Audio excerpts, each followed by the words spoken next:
Friend, I am Ishan. Welcome back to 360 Gyan student. Finally MP board की कक्षा 10वीं और कक्षा 12वीं क्लास में जो स्टूडेंट फेल हो गए हैं उनके लिए फाइनली रुक जननी योजना का टाइम टेबल जारी कर दिया गया है। इसका आपको पेपर कहां से मिलने वाला है, क्या पढ़ाई करनी है, सारी कुछ कंप्लीट जानकारी के लिए वीडियो को अंत तक देखें, बिल्कुल भी स्किप ना करें। तो सबसे पहले मैं आपको जो रुक जननी योजना का जून वाली परीक्षा का 10वीं 12वीं का टाइम टेबल जारी किया गया है, मैं आपको उसको बता देता हूँ। तो यहाँ पर आप देख सकते हैं आपकी जो 10वीं क्लास की परीक्षा है आपकी रुक जननी योजना की भी आपकी 15 जून से शुरू होगी और आपका जो यहाँ पर लास्ट पेपर लिया जाएगा वह आपका 24 जून तक लिया जाएगा।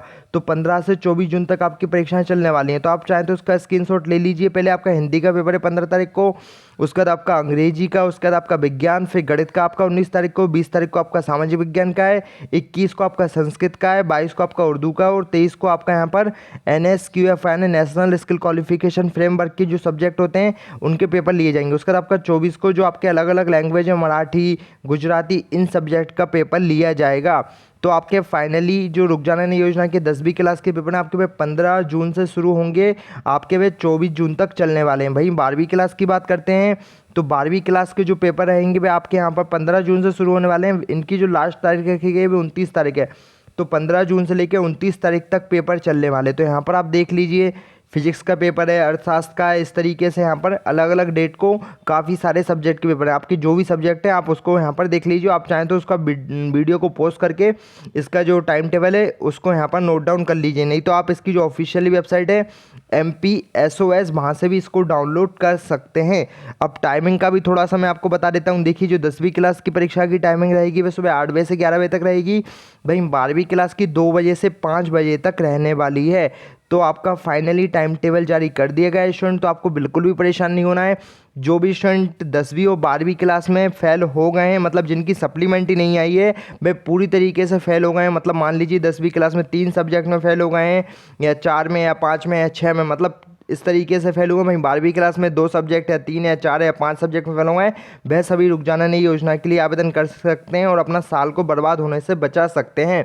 यहाँ पर मैं आपको एक अच्छी बात और बता देता हूँ। देखिए स्टूडेंट, अगर आप जून वाली जो परीक्षा होती है रुक जननी योजना की, इसमें भी अगर पास नहीं हो पाते हो, मान लीजिए आपने यहाँ पर 2-3 सब्जेक्ट के पेपर दिए थे रुक जननी योजना के और यहाँ पर आपके 2 सब्जेक्ट निकल गए, आप एक में फेल हो गए, तो यहाँ पर आप दिसंबर में इसका जो फिर से परीक्षा होती है, दिसंबर में सेकंड चांस होता है रुक जननी योजना का, उसमें आवेदन करके जो बाकी का एक सब्जेक्ट बचा है जिसमें आप फेल हो गए हैं उसकी भी परीक्षा दे सकते हैं। मतलब आपको रुक जननी योजना में स्टूडेंट 2 चांस दिए जाते हैं। तो काफ़ी ज़्यादा बड़ी अपडेट है स्टूडेंट। तो आप रुक जननी योजना के लिए ज़रूर आवेदन करें। अब बात आती है कि इसका जो पेपर वगैरह है वह कहाँ से आता है, तो मैं आपको इसके लिए थोड़ी सी जानकारी और दे देता हूँ। तो देखिए स्टूडेंट, आपका जो रुक जननी योजना का पेपर आता है वह आपका MP बोर्ड द्वारा नहीं बनाया जाता है। उसको यहाँ पर ओपन स्टेट बोर्ड यानी मध्य प्रदेश राज्य मुक्त स्कूल शिक्षा बोर्ड द्वारा यहाँ पर बनाया जाता है। मतलब ओपन बोर्ड इसका जो पेपर होता है उसको तैयार करता है, माध्यमिक शिक्षा मंडल इसका पेपर तैयार नहीं करता। पर मैं आपको एक बात क्लियर कर देता हूँ, इसका जो सिलेबस रहता है रुक जननी योजना का जो पेपर होता है, इसका जो सिलेबस रहता है वह पूरा सेम रहता है। उसमें मतलब कोई भी अंतर नहीं होता है।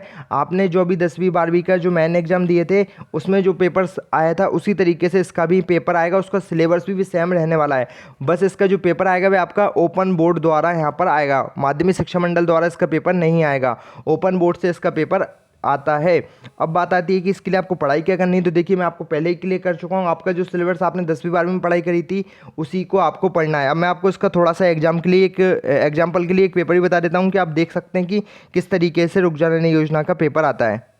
तो यहाँ पर स्टूडेंट आप देख सकते हैं, मैंने रुक जननी योजना का दिसंबर 2021 में जो परीक्षा हुई थी रुक जननी योजना की सेकंड चांस वाली, उसका पेपर ओपन कर लिया है। यहाँ पर आप देख सकते हैं सारा कुछ यहाँ पर जो पेपर होता है उसी तरीके से आता है जैसा कि आपका माध्यमिक शिक्षा मंडल का पेपर आता है। तो इसमें कोई भी अंतर नहीं रहता है। अगर आप इसके MP बोर्ड रुक जननी योजना के ओल्ड पेपर डाउनलोड करना चाहते हैं तो आपको जो MPSOS यानी जो ऑफिशियली वेबसाइट है वहाँ पर आपको मिल जाएगी। मैं आपको देखिए डाउनलोड करके भी बता। तो स्टूडेंट, आपको पेपरों को डाउनलोड करने के लिए इस ऑफिशियली वेबसाइट को ओपन कर लेना। MPSOS डालेंगे तो इस तरीके से ऑफिशियली वेबसाइट ओपन हो जाएगी।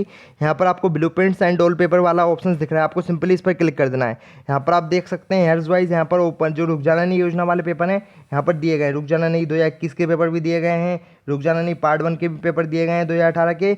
तो मैं आपको इतना सही सजेशन दूंगा, आप रुक जननी योजना के जो 2022 में पेपर हुए थे उसको भी थोड़ा सा पढ़ लीजिए और आपका जो अभी 10वीं 12वीं के मैन एग्जाम का पेपर है उसको भी अच्छे से पढ़ लीजिए। और जो सिलेबस है उसके अकॉर्डिंग ही आपको तैयारी करना है। इसमें कोई भी बदलाव नहीं रहता रुक जाना नहीं योजना में।